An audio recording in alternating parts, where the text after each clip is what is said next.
Hello po Aquarius, welcome po sa inyong reading. So this is for June the 14th to June the 17th, no? Aquarius, para po sa mga bago, don't forget to click the subscribe button, smash the like button, comment below kung kayo nakaka-resonate, or hit at the notification bell para po ma-notify po kayo every time na tayo nagre-release po, no, ng bagong video, no? Sa Aquarius, kung gusto niyo pong sumali sa ating live sessions, nasa kabilang channel po yun, that is Babaylan TV. No? Aquarius, I want you to know that this is a general reading. So you may resonate with the entire reading or you may resonate with some bits and pieces of the reading. Take what's only yours. So Aquarius, simulan na natin. Nakakita ko dito na parang naayos na, kumbaga, either papunta na rin kayo sa tahimik na lugar o magsasolo na kayo, no, mag-live-in na. Yung iba naman sa inyo, this is more of an expression of their emotion. No, kumbaga, sige, hindi na kita aawayin, no? Para doon sa mga sinasabi natin nasa mutual understanding na situation, ito na yung magiging official kayo. Hindi na yung basta walang label, no? So, magkakaroon ka na ng karapatan para magselos, no? Kasi official na nga, di ba? Para doon naman po sa mga may crush, ayan. So, nakakita ko dito na chances are, either pupormahan ka nito, liligawan ka, or diretso na agad sa relationship, no? Para naman po doon sa mga sinasabi nating mag-asawa na, no? Parang mas makikita mo ngayon na, uy, si person is lagi nang umuwi sa bahay, lagi na siyang maaga, lagi na kaming sabay kumain, no? Parang makikita mo talaga dito yung force na inaano niya yun, kumbaga isinasa buhay niya ang pangako namin, no? Through thick with thin. Ang nakikita mo yung mga efforts na hindi kanya binibigyan ng sabihin natin, pagkakaabala, kumbaga yung mag-worry ka, no? Kumbaga binibigay niya sa yung security na nandito lang ako sa tabi mo, walang iba, no? Ito yung sinasabi natin, makakatulog ka ng mahimping. Ayan. Nang walang pag-aalala kung meron bang iba yung person mo. With the Sun, the Seven of Pentacles, the Knight of Pentacles. So, some other, actually, the Knight of Pentacles signifies stagnation, no? Or not moving. Pero ang nakikita ko dito with the combinations of cards, sa sobrang tagal mo ng pag-aantay, you already experience the stagnation or yung hindi paggalaw ng inyong relasyon. So nakikita ko once the person already made a move na parang eto na ako, no, I'm giving the security to you, mas nakikita ko naman siya na lasting, no? Kumbaga, ito yung sinasabi natin na hindi ko na kailangan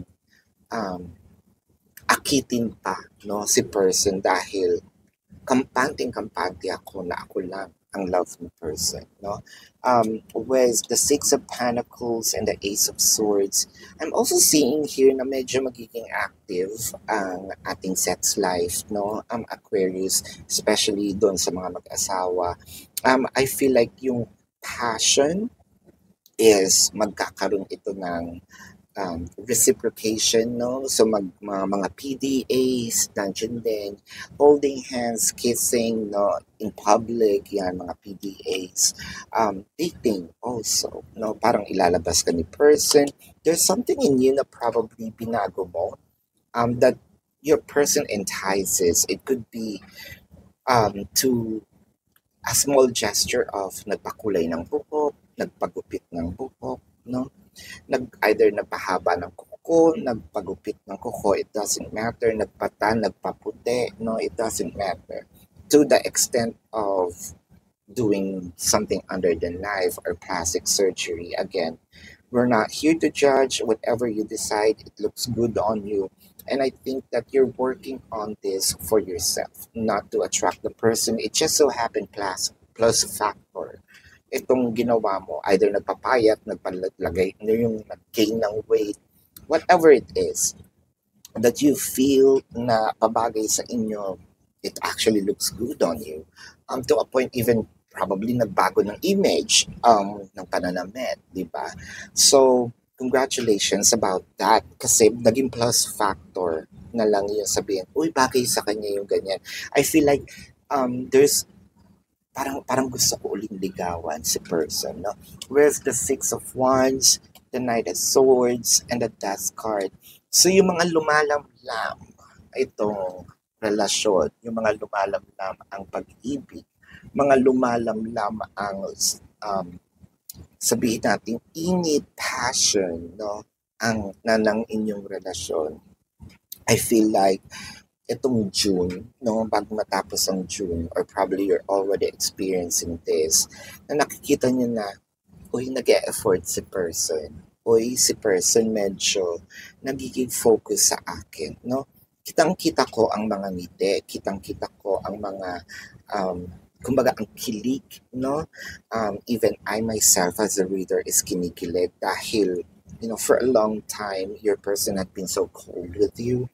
And I feel like eto na yung mga sinasabi nating paying back, no, those shortcomings. So this is your reading for now. Aquarius, tingnan natin ang zodiac sign ng person mo. This could be their sun sign or a placement in their chart.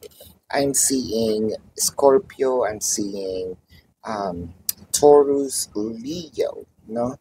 A Virgo, I'm seeing Sagittarius, I'm seeing Capricorn. Yun ang nakikita ko. So this is your reading for now.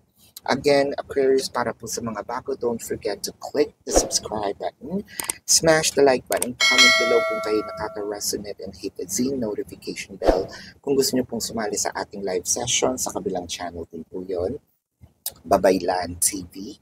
No, kung gusto nyo pong i-check yung other videos na sa kabilang channel po, Babaylan TV, pwede din po kayo magtanong sa reading na ito as long as the question is answerable by yes or no sa comment section, no? Pero kung feeling nyo hindi po kayo masasatisfy sa yes or no na sagot lang, don't worry kasi meron din po tayong form, no? Diyan po sa description box ay meron pong link, no? Either you have to copy the link or click the link. You will be routed to my page. Type in your questions. Pakibasa na lang po yung mga instructions. Tignan po mabuti up until dun sa pinakababa, no? Nandun po ang details. We have a promotion for a discounted price of 4 questions plus 1. And kung gusto niyo pong i-avail ang ating private reading, nandun po yan sa kabila, sa description box. Love and light to you. Namaste. See you sa susunod na reading, Aquarius. Goodbye. You want the best of my heart, you just gotta see the good.